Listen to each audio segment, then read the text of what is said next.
याद ही हो जाएगा। ठीक है, देखो पहला प्रश्न है आपका कि पौधे में जनन अंग कहाँ पाए जाते हैं।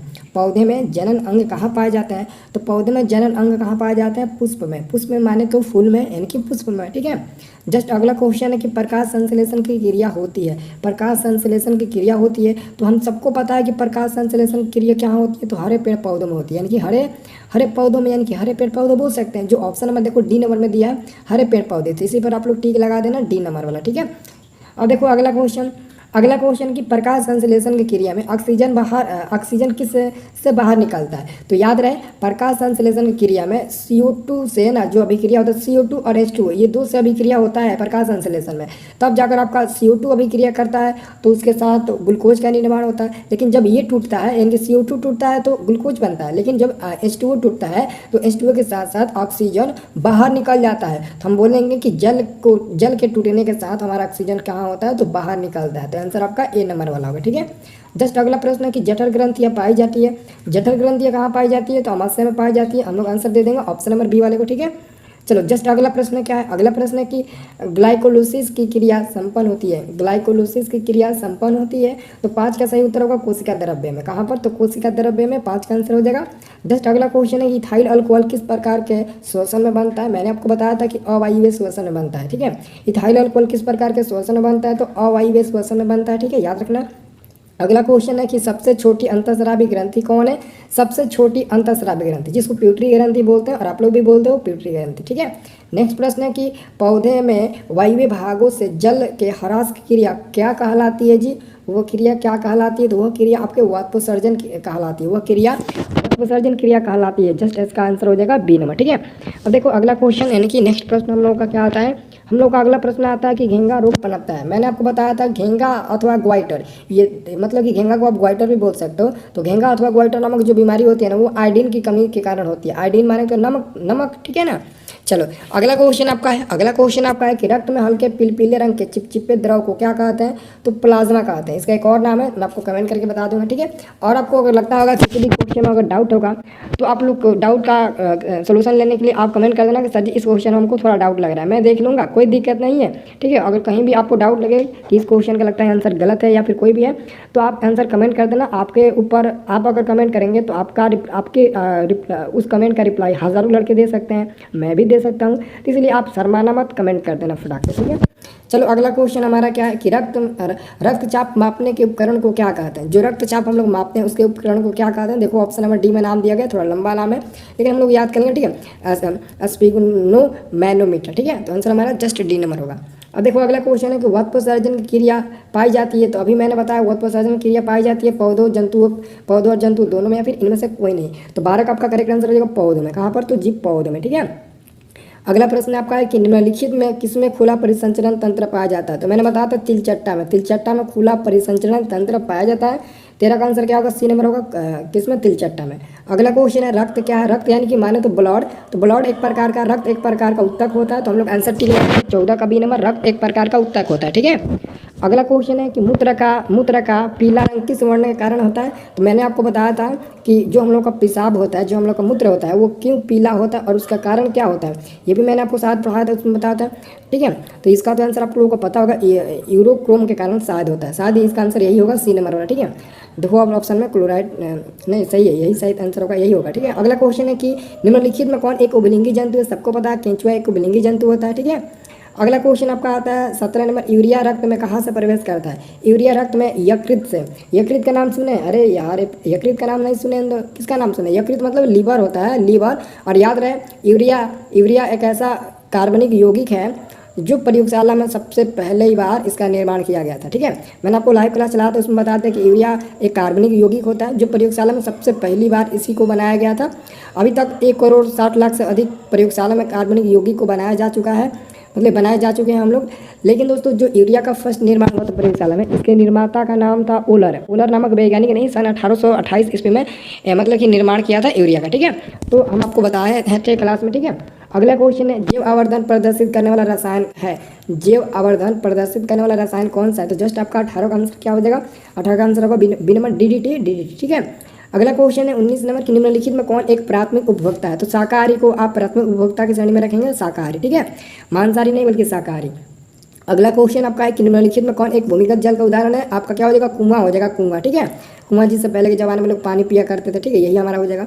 अगला क्वेश्चन है प्राकृतिक चुनाव द्वारा जीवों का विकास कहलाता है। प्राकृतिक चुनाव द्वारा जीवों का विकास क्या कहलाता है, तो डार्विनवाद कहलाता है। चार्ल्स डार्विनवाद समझते हो ना, चार्ल्स डार्विनवाद। अब हरे पौधे कहलाते हैं, तो हरे पौधे उत्पादक कहलाते हैं। 22 का आंसर होगा ऑप्शन नंबर सी, हरे पौधे उत्पादक कहलाते हैं। ठीक है, जो भी लड़के टेस्ट देना चाहते हैं तो हमारे टेलीग्राम को ज्वाइन कर लो, डिस्क्रिप्शन में मैंने लिंक दे दिया है, आप लोग जाकर ज्वाइन करो, वहाँ से हम लोग टेस्ट देते हैं। ठीक है, हो सकता है कि आज ही आपका टेस्ट हो जाए। टेस्ट होगा तो मैं वीडियो बनाकर आपको भेज दूंगा। ठीक है, अंडोत्सर्ग का कारण क्या होता है, इसका कारण क्या होता है जी, तो इसका कारण होता है एक ही LH। अब LH होता है। ठीक है, अगला क्वेश्चन, लैंगरहैंस की द्वीपिकाएँ कहाँ पाई जाती है। लैंगरहैंस की द्वीपिकाएँ कहाँ पाई जाती है, अग्नाशय, अग्नाशय में पाई जाती है। ठीक है, अब देखो अगला क्वेश्चन हम लोग का आता है कि थायरॉक्सिन हार्मोन के संश्लेषण में निम्नलिखित में किसका होना आवश्यक होता है। किसका होना बहुत ही ज़्यादा आवश्यक है, आयोडीन का। ठीक है, अगला क्वेश्चन है निष्कल कणिकाएँ पाई जाती है। निष्कल कणिकाएँ कहाँ पाई जाती है, तो जस्ट आपके न्यूरॉन में पाई जाती है। ठीक है, अगला क्वेश्चन है कि मानव मस्तिष्क का वजन। देखो जी, मानव मस्तिष्क का जो वजन होता है, वजन यानी कि उसका जो वेट होता है, बहुत लोग कहते हैं कि सर जी इतना से इतना होता है, लेकिन उनका वेट होता है 1.2 से 1.4 kg, इतना के करीब उनका वेट होता है। ठीक है, याद रखना, मानव मस्तिष्क का वेट, मस्तिष्क यानी कि ऊपर वाला हिस्सा। ठीक है, अब देखो एक मिनट, तो आंसर क्या हो जाएगा हमारा, सी नंबर वाला 1.2 से 1.4 kg वही होगा। ठीक है, अगला क्वेश्चन क्या, अगला क्वेश्चन निकट दृष्टि दोष अथवा दूर दृष्टि दोष का निवारण हेतु लेंस द्वारा बना प्रतिबिंब होता है, कैसा होता है जी, तो हमारा 28 का आंसर क्या होगा, हमारा 28 का आंसर होगा ऑप्शन नंबर डी, वास्तविक उल्टा। अगर वास्तविक होगा तो फिक्स है कि उल्टा भी होगा। ठीक है, जस्ट अगला प्रश्न है कि साइड मिरर के रूप में किस दर्पण का उपयोग करते हैं। देखो जी, साइड मिरर के रूप में यानी कि साइड लेने के समय हम किस दर्पण का उपयोग करते हैं, तो आप लोग गाड़ी चलाते हो, बाइक चलाते हो, तो बाइक में जो आपका आईना होता है, जिस आईने में आप देखते हो कि पीछे की वस्तुएं अगर दूर है तो हम साइड आराम से ले लेंगे, वही आईना आपका उत्तल दर्पण का काम करेगा। उत्तल दर्पण याद रहे, लेंस में मत चले जाना, लेंस में भी आप लोग ठीक लगा देते हो गलती तो सबसे हो जाती है, लेकिन ऐसा गलती मत करना। ठीक है, एग्जाम में अवतल लेंस द्वारा बना प्रतिबिंब होता है। देखो जी, अवतल लेंस द्वारा जो प्रतिबिंब होता है वो कैसा होता है, अवतल लेंस द्वारा, बहुत इंपॉर्टेंट क्वेश्चन है। ठीक है, अवतल लेंस में कैसा प्रतिबिंब होता है, देखो याद रखना, यहाँ पर आपको जो ऑप्शन नंबर ABC करके दिया गया ना, सारा आपको लफड़ा फंसाएगा। देखो अवतल लेंस में एक तो आभासी प्रतिबिंब बनेगा। अब आभासी प्रतिबिंब को ही हम लोग काल्पनिक कहते हैं, तो काल्पनिक है तो पक्का आभासी है, और आभासी और काल्पनिक जब बनता है तो पक्का वो पूर्ण रूप से सीधा बनता है, और जब सीधा बनेगा तो उसमें छोटा भी प्रतिबिंब बनेगा, ये भी हमारे लिए सत्य है। तो हमारा आंसर होगा डी नंबर वाला। ठीक है, चलो अगला क्वेश्चन है, ऊर्जा का सही मात्रा क्या होता है। ऊर्जा का सही मात्रा क्या होती है, तो सबको पता है कि ऊर्जा का सही मात्रा जूल होता है। जस्ट अगला क्वेश्चन है कि आकाश का रंग नीला किस घटना का कारण होता है। आकाश का रंग नीला किस घटना का कारण होता है, परकिरण। ठीक है, परकिरण के कारण ही आकाश का जो रंग होता है वो हमको नीला दिखाई देता है। लेकिन अगर बात करें, अगर कोई व्यक्ति यांत्रिक में यात्रा कर रहा है, अगर वहाँ से वो आसमान को देखेगा या फिर चंद्रमा पर खड़े होकर आसमान को देखेगा तो उसको काला दिखाई देगा।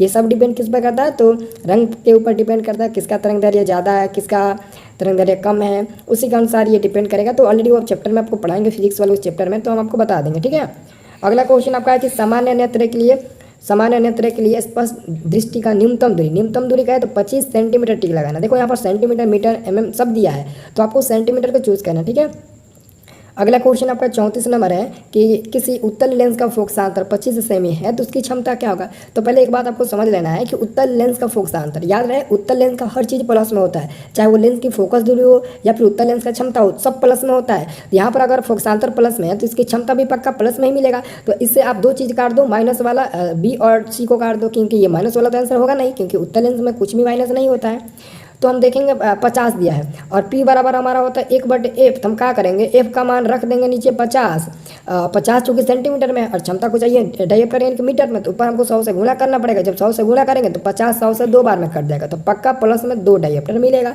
माइनस में तो नहीं मिल सकता है ना, क्योंकि उत्तर लेंस दिया है। ठीक है, अगला क्वेश्चन आपका है 35 नंबर कि एक प्रिज्म कितने सतहों से घिरा रहता है। एक प्रिज्म कितने सतहों से घिरा रहता है, एक प्रिज्म में 5 सतह होते हैं, पूरे 5 और 5 सतहों से घिरा रहता है। ठीक है, अगला क्वेश्चन, अभिनेत्र लेंस की फोकस दूरी में परिवर्तन किया जाता है पक्षाभि मांसपेशियों द्वारा। किसके द्वारा, पक्षाभि मांसपेशियों द्वारा। ठीक है, प्रकाश के परिवर्तन के कितने नियम होते हैं, एकदम हलवा जैसा क्वेश्चन है, 2 नियम होते हैं, ये भी पूछने वाले क्वेश्चन है। अगला क्वेश्चन हमारा, फोटोग्राफिक कैमरा का अभिदेशक भाग जो होता है वो किसका होता है, किस दर्पण का, किस लेंस का, तो हम लोग क्या बताएंगे। अरे वाह क्या बात है, आंसर हमारा हो जाएगा ऑप्शन नंबर क्या होगा, उत्तर लेंस का होता है। ठीक है, लेंस इसमें लगाना है। अगला क्वेश्चन है कि यदि एक किरण अवतल दर्पण पर लंबवत आपतित हो तो परिवर्तन के बाद किरण किस बिंदु से गुजरेगी? तो हमारा 39 का करेक्ट आंसर क्या होगा? ऑप्शन नंबर बी, वक्रता केंद्र से होकर गुजरेगी। ठीक है, अगला क्वेश्चन आपका क्या है? अगला क्वेश्चन आपका है 40 नंबर। यदि एक प्रिज्म में से एक वर्णिक किरण गुजरे तो इसका नहीं होगा। क्या इसका नहीं होता है? क्या नहीं होगा? तो इसका एक ही चीज़ नहीं होगा, वर्ण विक्षेपण। बाकी सब होगा। देखो, एक प्रिज्म में से एक वर्णिक किरण गुजरे, एक प्रिज्म में से अगर हम किरण को गुजारेंगे ना तो इसका वर्ण विक्षेपण नहीं होगा। बाकी सब होगा लेकिन वर्ण विक्षेपण नहीं होगा। ठीक है, तो समझ गए ना, इसका आंसर क्या होगा? ऑप्शन नंबर बी हो जाएगा 40 का। ठीक है, मैं आपसे एक बात पूछना चाहता हूँ, सच सच बताना कि कौन कौन से विषय में आपको कमजोरी महसूस होती है, कमेंट करके बताओ। क्योंकि आपको पता ही है ना कि मेरा क्लास डेली शाम को 7 बजे लाइव डिजिटल बोर्ड पर चलता है, सबको पता है।